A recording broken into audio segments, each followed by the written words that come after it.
자, 바로 모시겠습니다. 세션 2의 마지막 발표자이기도 합니다. 주식회사 체커 황인서 대표이사님, 자, 지금 바로 발표 시작하겠습니다. 네, 안녕하세요. 데이터 거버넌스 솔루션 쿼리파이를 만들고 있는 체커의 황인서입니다.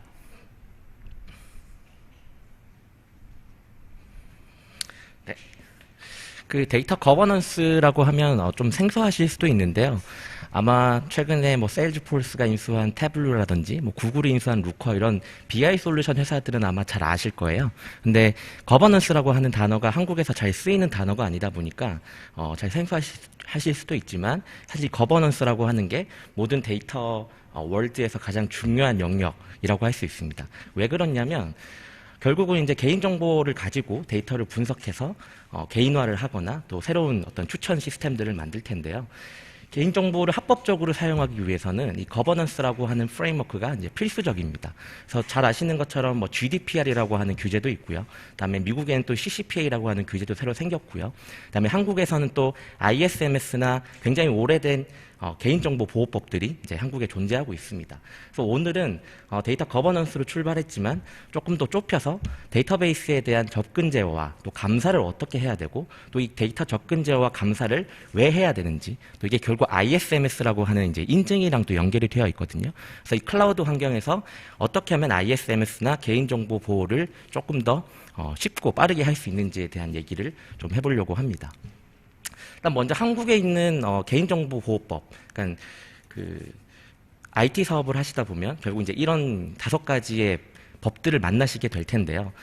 이 5가지 법 규정에서 이제 조금 중요한 내용들을 뽑아서 키사에서 ISMS 인증이라고 하는 인증 제도를 운영을 하고 있습니다. 그러니까 이 인증을 누가 받아야 되냐면 그냥 쉽게 말씀드리면 그냥 매출 100억 이상, 그러니까 IT 회사인데 매출이 100억 이상이다. 첫 번째.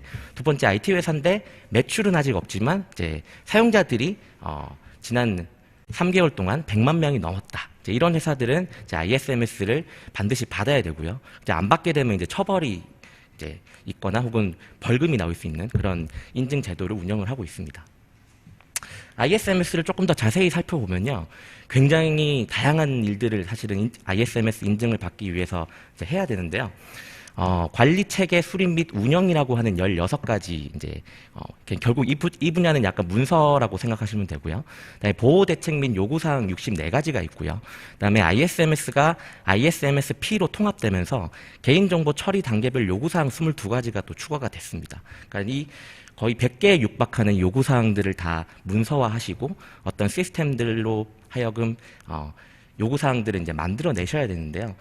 클라우드로 가면서 가장 이제 좀 힘들다고 보는 부분이 인증 및 권한 관리라고 하는 부분하고 접근 통제에 관련된 부분입니다. 이게 클라우드로 가면서 좀 어려워졌는데요. 왜 어려운지 하나씩 조금 살펴보겠습니다. ISMS 인증의 이제 많은 영역 중에 제가 몇 가지를 좀 가지고 왔어요. 첫 번째 이제 사용자 계정 관리인데요. 이제 사용자 계정을 이게 개인 정보에 접근하는 사용자의 계정이나 또 접근 권한을 어떻게 등록하고 변경하고 삭제할 거냐. 그다음에 어떤 직무별로 예를 들면 회사의 마케터가 있고 뭐 개발자가 있고 데이터 분석가가 있는데 이 사람의 직무별로 어떻게 접근 권한을 부여할 거냐. 이런 2가지 이제 인증 및 권한 관리에 대한 요구사항을 이제 수립하셔야 되고요. 또 사용자를 어떻게 식별할 거냐. 그다음 회사 안에 있는 사용자인지 혹은 외부의 사용자인지 또 이 사용자가 데이터베이스 혹은 개인정보에 접근할 수 있는 권한을 가지고 있는 사용자인지 이런 것들을 식별하셔야 되고요. 그다음 식별을 했으면 인증한 다음에 이 사람이 정상적으로 인증한 사용자가 맞는지를 이제 또 판단하셔야 되는 거죠. 외부에서 아이디를 도용해서 들어온 사용자인지 아닌지 이런 것들을 이제 인증을 하셔야 됩니다. 그리고 이제 이 사용자가 이제 식별이 되고 인증이 돼서 들어왔을 때 이 사람이 접근할 수 있는 개인정보가 이게 적당한 건지 이 사람 업무에 맞는 개인정보에 접근하고 있는지에 대한 이런 검토들을 또 하셔야 되고요. 게다가 이제 개인정보 처리 시스템으로 분류되어 있는 시스템들의 경우에는 이제 여러분 흔히 아시는 망분리라고 하는 이제 망을 분리해서 네트워크 이제 존을 나눠야 됩니다. 이런 여러 가지 이제 그 요구사항들이 있고 마지막으로 이제 데이터베이스에 대한 접근인데요. 그 항목으로는 사실 하나밖에 없지만 실제로 내용을 보면 이제 굉장히 많은 데이터베이스에 관련된 이런 현황이라든지 그다음에 데이터베이스에 접속하는 접속자의 계정 권한이라든지 이런 것들을 다 관리를 하셔야 돼요. 그러다 보니까 클라우드로 오면서 이게 더 힘들어졌던 이유가 요즘 일반적인 클라우드 네이티브라고 하는 회사들을 잘 살펴보면요. 데이터를 분석하는 거에 대해서 굉장히 일반적으로 많이 하고 있고 뭐 데일리 베이스로 데이터를 분석하고 뭐 아월리 베이스로 데이터를 분석하고 데이터에 접근하는 사용자는 더 많아졌고요. 또 이 사용자들이 굉장히 다양한 툴들을 씁니다. 개발자 같은 경우에는 개발 툴을 쓸 수도 있고 또 데이터 분석가 같은 경우에는 BI 툴들이나 혹은 뭐 클라우드 데이터 플랫폼을 쓸 수도 있고요. 또 이 데이터들을 또 한 군데에다 저장하는 것이 아니라 뭐 스노우플레이크라든지 뭐 레드시프트라든지 또 로우 데이터가 있는 마이스퀄이나 포스트스퀄 같은 굉장히 다양한 데이터 소스로부터 데이터를 분석하고 있어요. 게다가 요즘 조금 더 트렌디한 클라우드 회사들을 살펴보면요. 기존에 있던 뭐 액티브 디렉토리나 LDAP 같은 이런 계정 관리 시스템을 쓰지 않고 옥타나 원로그인 같은 클라우드 기반의 아이덴티티 프로바이더들을 쓰고 있어요. 이런 환경에다가 또 이거를 AWS나 구글이나 뭐 애저나 이런 다양한 클라우드 플랫폼 위에서 이 ISMS 인증을 받기 위한 데이터 DB 접근 제어와 감사 시스템을 구축을 해야 되는 거죠. 이게 왜 이런 식으로 또 바뀌었냐라고 하는 트렌드를 다시 좀 살펴보면 과거에는 굉장히 큰 규모의 오라클 같은 데이터베이스를 중앙에 두고 다양한 애플리케이션들을 이제 하나의 덩어리로 만들었다면 요즘에 이제 많이 아시겠지만 마이크로 서비스 아키텍처라고 하는 트렌드가 꽤 오래전부터 왔고요. 그다음에 더 빠르고 더 많은 시도들을 빨리 해보고 실패할 수 있는 이런 스타트업 문화들이 이제 많이 전파되면서 조각조각 내서 서비스를 작게 만들기 시작했어요. 그러다 보니까 큰 하나의 DB를 쓰는 게 아니라 그 용도에 맞는 각각의 마이크로 서비스의 용도에 맞는 DB들을 사용하기 시작했어요. 그러다 보니 자연스럽게 오픈소스가 더 활성화되고 또 NoSQL이라든지 또 관계형 데이터베이스라든지 그다음에 이 다양한 마이크로 서비스들을 효과적으로 관리하기 위한 컨테이너라든지 컨테이너 기술이라든지 이런 것들이 이제 빠르게 발전하다 보니까 더 데이터를 거버닝하는 거에 있어서 접근 제어를 하는 거에 있어서 더 많은 도전적인 과제들이 생기게 된 거죠. 일단 뭐 AWS를 가장 많이 쓰시니까 일반적으로 AWS 상에서 제가 아까 말씀드렸던 계정 관리, 인증, 그다음에 접근 권한 검토, 네트워크 접근 제어, DB 접근 제어 이런 것들을 충분히 하실 수도 있습니다. 이미 AWS에서도 기본적인 이런 가이드라인이 다 있고요. 그다음에 AWS IAM이라든지 뭐 시큐리티 그룹을 활용한다든지 또 RDS의 감사를 활성화시킬 수 있는 그런 옵션들이 있거든요. 이런 것들을 활용하시면 AWS 내에서도 충분히 ISMS 인증에 필요한 이제 요구 사항들을 채우실 수 있어요. 근데 안타깝게도 현실로 돌아가 보면 단일 클라우드만 쓰는 경우가 많지 않죠. 그러니까 메인 인프라스트럭처는 AWS에 사용하고 또 백업으로 또 예를 들면 애저를 쓴다거나 또 구글의 이제 빅쿼리 같은 경우는 데이터를 분석하는 이제 환경을 많이 이제 구축을 하고 계신데요. 이러다 보니까 멀티 클라우드 환경에서 심지어는 또 다른 이제 굉장히 다양한 데이터베이스들을 한 군데 모아서 어떻게 관리할 건지에 대한 이제 이슈들이 지금 많이 있는 상태입니다. 결국 이제 키워드는 제가 오늘 말씀드릴 키워드는 이제 이 센트럴라이즈라는 건데요. 결국 그냥 중앙화해서 클라우드에 흩어져 있는 다양한 데이터 소스들을 중앙화하고 또 흩어져 있는 사용자들을 한 곳으로 모으고 이제 결국 모아서 해결하는 게 가장 이제 제가 경험했을 때 가장 좋은 방법이라고 생각을 했어요. 그래서 다양한 데이터 컨슈머들을 하나의 시스템에서 이 툴들을 하나의 시스템에서 툴들이 다 통과해서 데이터 소스로 갈 수 있게끔 그다음에 감사를 하거나 그다음에 데이터 접근 권한을 관리하는 사람들도 중앙에서 한 곳에서 모든 클라우드에 흩어져 있는 데이터 소스들을 관리할 수 있게끔 하는 이 컨셉이 클라우드 시대에서 데이터 거버닝을 하는 가장 좋은 베스트 프랙티스라고 저희는 보고 있습니다. 그럼 첫 번째로 이제 데이터베이스들, 그러니까 데이터 소스들을 한 군데로 다 모으셔야 되는데요. 이제 뭐 AWS랑 애저랑 GCP 세 가지를 다 쓰신다고 하면 각각의 클라우드마다 데이터베이스들 이제 조회하고 가지고 올 수 있는 그런 API들을 다 제공을 하고 있어요. 그래서 이제 대표적으로 AWS를 설명을 드리면 일단 AWS에서 오로라 DB를 사용하고 또 뭐 다큐멘트 DB도 사용하고 있고 레드시프트도 사용하고 있고 다이나모 DB도 사용하고 있는데 심지어 이제 AWS 계정을 회사가 조금 크다 보면 이제 계정을 좀 나눠서 사용하시기 시작하거든요.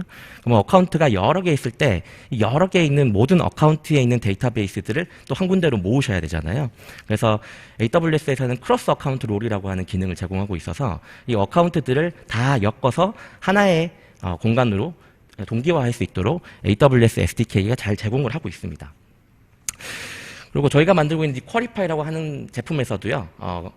본인이 사용하고 계시는 고객사가 사용하고 있는 AWS나 뭐 GCP, Azure 같은 클라우드 프로바이더라는 걸 등록을 하면 저희가 내부적으로 동기화를 해서 데이터베이스를 다 가지고 와서 이런 식으로 DB가 새로 생성되는 거에 있어서 혹은 제거되는 거에 있어서 별도로 관리하시지 않고 자동으로 동기화할 수 있게끔 시스템이 구성을 할 수 있습니다. 두 번째는 이제 유저들을 다 중앙화 하셔야 되는데요.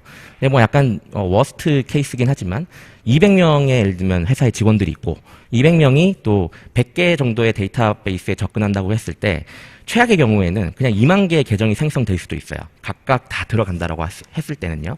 근데 요즘에는 이제 이런 것들을 물론 LDAP이나 뭐 액티브 디렉토리 같은 전통적인 방식의 계정 관리 시스템을 쓸 수도 있지만 옥타나 이제 원로그인 같은 이런 계정 관리 시스템을 많이 사용하고 있고 이 계정 관리 시스템을 통해서 유저들을 중앙화하고 옥타 원로그인 계정을 통해서 DB에 들어갈 수 있게끔 할 수 있는 이런 방법들이 있어요. 뭐 옥타를 예를 들어서 설명해 드리면 아직 한국에서는 많이 이제 쓰고 있지는 않은데요. 글로벌에서는 넘버원 회사고요. 그다음에 한 7,000개 이상의 인테그레이션을 제공을 하고 있습니다. 그래서 여러분이 만약에 옥타를 도입한다라고 하면 옥타를 통해서 뭐 슬랙에 로그인하실 수도 있고요. AWS에 로그인하실 수도 있고요. 혹은 저희 쿼리파이 같은 제품을 통해서 로그인해서 DB에 들어갈 수 있게끔 결국 옥타의 계정이 모든 회사의 엔터프라이즈 툴에 접근할 수 있는 그런 계정으로 통합되기 때문에 유저를 센트럴라이즈 시킬 수 있는 이런 좋은 방법이 있습니다. 그 다음에 세 번째는 이제 마지막 그 세 가지 센트럴라이즈 중에 마지막인데요. 이 내용이 사실은 조금 더 중요하다고 볼 수 있습니다. 그러니까 이제 데이터베이스가 중앙화됐고 모든 클라우드에 흩어져 있는 데이터베이스들을 중앙화했고 그다음에 다양한 사용자들을 각각의 DB의 계정을 만드는 것이 아니라 원로그인이나 옥타 같은 아이덴티티 프로바이더를 통해서 계정을 중앙화했고요. 근데 이제 데이터베이스를 갖고 왔는데 이 데이터베이스들이 다 이제 동일하면 좋겠지만 관계형 데이터베이스도 있을 거고요. 뭐 예를 들면 하드 에코시스템도 있을 거고요. 혹은 몽고DB나 다이나모DB 같은 이제 NoSQL도 있을 거예요. 근데 중앙에서 획일화된 접근 통제를 하기 위해서는 이 DB들을 다 동일한 것처럼 취급할 수 있어야만 같은 정책을 가지고 하나의 정책을 가지고 다양한 DB에다가 적용을 할 수 있어요. 그러니까 DB마다 각각 다 다른 이제 정책을 만든다고 하면 사실 이 정책도 중앙화 될 수 없는 거거든요. 그래서 저희가 NoSQL이라고 하는 DB들을 관계형 데이터베이스처럼 취급하는 이제 기술을 저희는 오토매틱 쿼리 스키마 트랜스포메이션이라고 하는 이제 기술로 부르고 있는데요. 이게 뭐냐면 흔히 아시는 관계형 데이터베이스 잘 생각해 보시면 크게 이제 네 가지로 구성이 되잖아요. 테이블이 있고요. 그다음에 그 테이블 안에는 어떤 데이터 로우가 있죠. 그다음에 그 로우들은 또 컬럼으로 이제 구성이 되고 여기다가 데이터를 질의하는 방법은 일반적으로 이제 SQL을 사용합니다. 근데 몽고DB를 이제 예를 들어 보면 몽고DB는 테이블이었고 이제 컬렉션이라는 게 있고 컬렉션 안에 보면 결국 이제 로우가 하나씩 있을 거고요. 근데 그 로우에 있는 데이터를 빼 보면 제이슨으로 된 이제 데이터가 들어가 있잖아요. 그리고 이제 이거를 쿼리할 때는 이제 몽고DB에서 만들어 놓은 스펙대로 이제 쿼리를 하셔야 되고요. 뭐 다이나모DB도 마찬가지입니다. 그럼 이렇게 이기종 간의 데이터베이스들을 어떻게 동일한 방법으로 이제 정책을 적용하고 감사를 할 수 있냐라고 하면 아까 앞전에 말씀드린 것처럼 이제 스키마 트랜스포메이션을 하는 건데요. 그러니까 결국 NoSQL을 관계형 데이터베이스인 것처럼 매핑을 하는 겁니다. 이게 어떤 의미냐면 이렇게 생긴 뭐 몽고DB 제이슨이 있다고 가정했을 때 이거를 어떤 접근 제어나 혹은 데이터 마스킹을 해야 된다고 가정했을 때요. 어떤 테이블에 어떤 컬럼에 일반적으로 마스킹을 해라라고 이제 정책을 설정하게 되는데 그 정책을 설정할 때 테이블은 컬렉션으로 저희가 내부적으로 취급하고 또 제이슨 패스를 이제 컬럼으로 취급하게끔. 그래서 저기 보시면 오너라고 하는 이제 제이슨 패스가 하나 있어요. 그 오너 밑에 있는 예를 들면 로그인이라고 하는 저 아이디를 마스킹하고 싶으면 이런 식으로 제이슨 패스를 마치 DB에 이제 있는 컬럼처럼 취급하도록 이렇게 만드는 겁니다. 그리고 이제 DB에 아까 제가 ISMS 인증에 필요한 여러 가지 요구사항 중에 접근 권한이 이제 직무별로 잘 만들어져 있냐, 그러니까 직무별로 이 사람이 꼭 데이터를 인서트하거나 업데이트 해야 되냐, 혹은 이 사람은 데이터를 조회하는 권한이 필요하냐, 이제 이런 것들을 다 검토하게 되는데요. 그리고 몽고DB 같은 경우도 여기에 개인정보가 들어가면 몽고DB도 개인정보 처리 시스템으로 분류가 되게 되고 접근 제어를 하셔야 돼요.